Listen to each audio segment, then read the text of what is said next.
Everyone, आज हम continue करेंगे अपना क्लास 5th का चैप्टर नंबर 2 जेन्स जो गार्डन सरप्राइज चैप्टर था जेन और एलिस के बारे में, जिसका पार्ट 1 हम डिस्कस कर चुके हैं. This is part 2 and in part 1 we have discussed कि जो एलिस का गार्डन था that was neat and clean and very beautiful flowers were there. She maintained her garden very beautifully. On the other hand Jane's garden was there which was ugly, bare and ugly, and heap of rubbish was there, right? So now we will continue with part 2. Leftover reading we will do. But Jane's garden continued to be bare and ugly as ever. Jane's का garden और ज़्यादा bear और अगली होता जा रहा था, बहुत ज़्यादा बैड दिखाई देता था. The heap of dirt and ashes grew larger every day. कूड़े का जो ढेर था वो बढ़ता ही जा रहा था. Whenever the wind blew from the east it brought a whirl of the rubbish into Alice garden just as it had always done. और जब भी हवा चलती थी, कूड़े का जो ढेर था वो कहाँ जाता था? एलिस के गार्डन में जाता था, जैसे हमेशा से ही होता आया था. Alice looked each morning to see if the flower had worked its magic, but morning after morning nothing changed. Alice जो थी हर रोज़ मॉर्निंग में उठकर देखने के लिए जाती थी कि क्या कोई फ्लावर ने मैजिक किया, लेकिन कुछ भी नहीं हुआ था, कुछ भी चेंज नहीं हुआ था. It is long awaiting. अब एलिस को ना बहुत लंबा समय हो गया था ये देखते देखते. For magic things to work, की मैजिक होगा, मैजिक होगा. एलिस ये सोचती रहती थी कि कब होगा, बहुत लंबा समय हो चुका है. But she believed her dream and tended the plant day after day and hoped in her heart that something might come of it yet. देखो एलिस जो थी ना, उसने अपने गार्डन की केयर करना नहीं छोड़ा. वो डेली टेंड करती थी क्योंकि उसे अपने ड्रीम पर बिलीव था.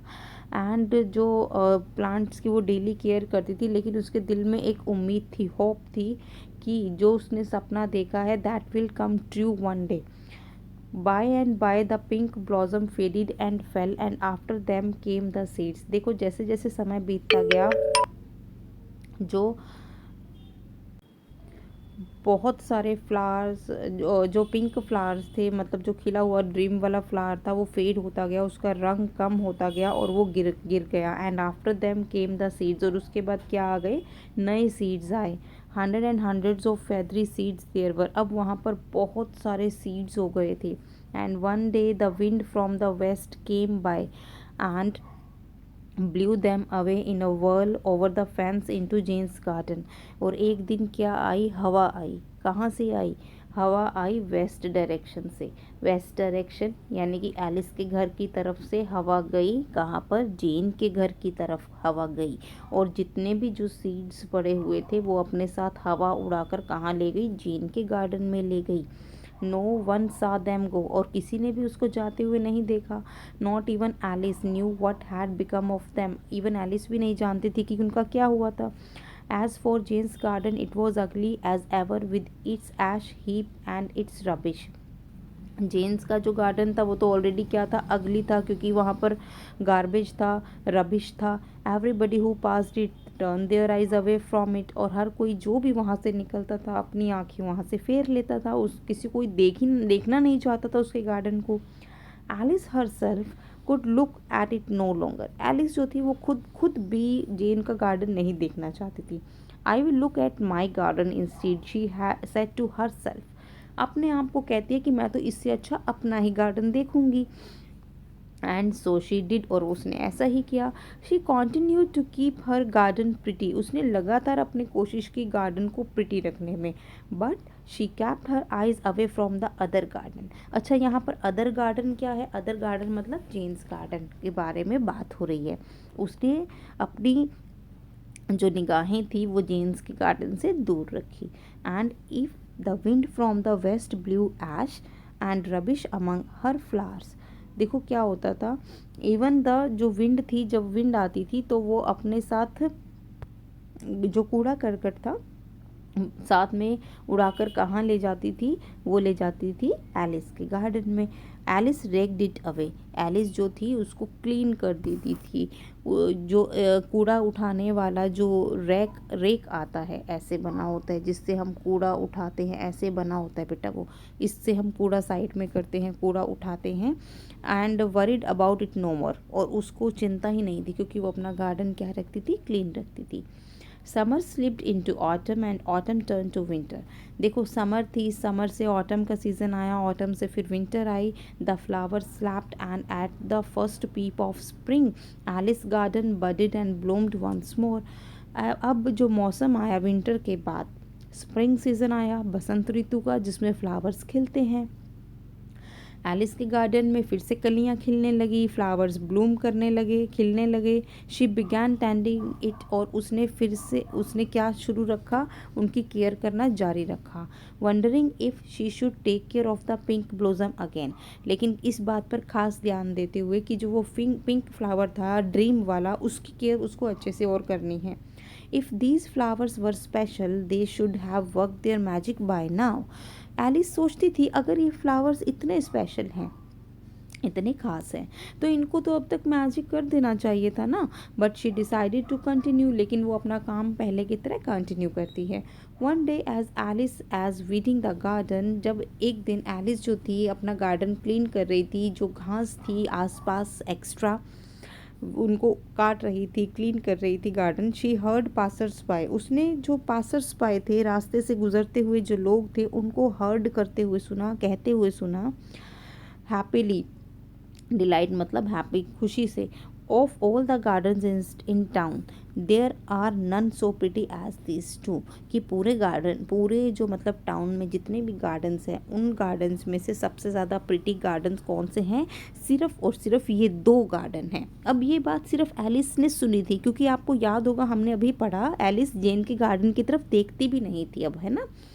तो लोगों को उसने कहते हुए सुना कि ये 2 गार्डन कौन से आ गए, मेरे ही गार्डन के बारे में बात होती थी।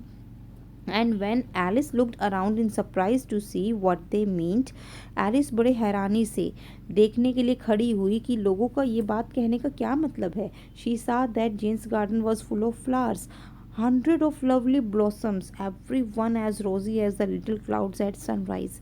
तो उसने हैरानी से उसने जेम्स के गार्डन की तरफ देखा, और क्या देखा, ये garden was full of flower, garden जो है फ्लावर्स से भरा हुआ है। Hundreds of lovely blossom flowers, बहुत सारे खिले हुए फ्लावर्स थे वहाँ पर, सुंदर सुंदर। एंड एवरी वन एज रोजी, और हर एक फ्लावर रेड कलर का, रोजी, जैसे पिंक, रोज़ पिंक भी होता है, वाइट भी होता है, रेड भी होता है, और सब पर जो था सन राइजिंग हो रहा है।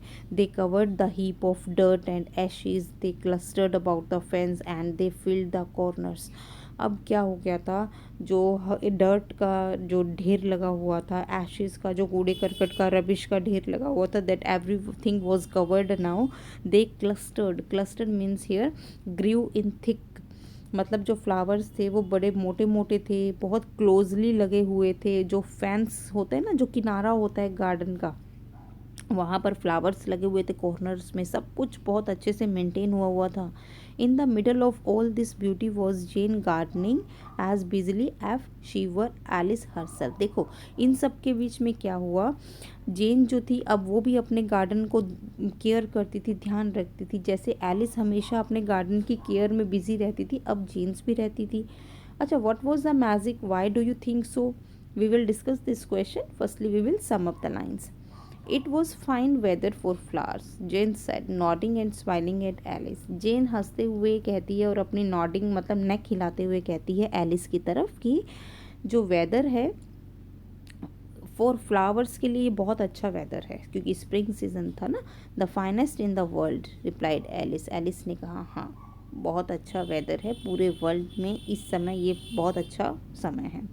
She nodded and smiled too, Alice ने भी स्माइल किया, नॉडेड करते हुए, गर्दन हिलाते हुए। For she knew that magic flower had done it's work, क्योंकि अब वो ये बात जान चुकी थी कि जो मैजिक फ्लावर था उसने अपना काम कर दिया था। And this is written by Maud Lindsay. Okay students, now look at the question, what was the magic, why do you think so. देखो जो पेशेंस होती है ना, वो अपना काम करती है, वो रिवॉर्ड करती है ना। तो एलिस ने भी यहाँ पर क्या रखा, पेशेंस रखा, और जो उसने लगातार गार्डन का क्या किया, केयर किया, और उसका गार्डन हमेशा ही क्या रहा, ब्यूटीफुल रहा, है ना। तो आंसर यहाँ वेरी हो सकते हैं, हो सकता है आप डिफर सोच रहे हो, थिंक अबाउट दैट, कोई और सिचुएशन क्या हो सकती है, यू शुड थिंक, है ना। Now we will do the exercise. Alice and, अच्छा first of all read the heading, underline the errors in these sentences. देखो इन सेंटेंसेस में एरर्स हैं, मतलब कुछ गलती है। Write the correct sentence in your notebook. First sentence is here, Alice and Jane lived in the same house. क्या वो एक ही घर में रहते थे? No, this is wrong, they were neighbours and live in neighbouring house. Jane blew rubbish into Alice garden. No, the east wind blew. Jane नहीं उड़ाती थी ना, तो ईस्ट विंड लेकर आती थी। तो यहाँ पर जेन को अंडरलाइन करेंगे और उसकी जगह पर हम क्या लिखेंगे? The east wind. Alice enjoyed looking at Jane's garden. क्या करती थी Alice enjoy? No, did not enjoy. तो यहाँ पर एंजॉय को अंडरलाइन करके क्या लिखेंगे? Alice did not enjoy looking at Jane's garden. The magic flower first bloomed in Jane's garden. किसके गार्डन में ब्लूम हुआ था? एलिस के गार्डन में। तो यहाँ जेन की जगह हम क्या लिखेंगे? Alice. The east wind blew the seeds of the magic flower into Jane's garden. East wind जो है मैजिक फ्लावर के सीड्स लेकर गई थी, या वेस्ट विंड?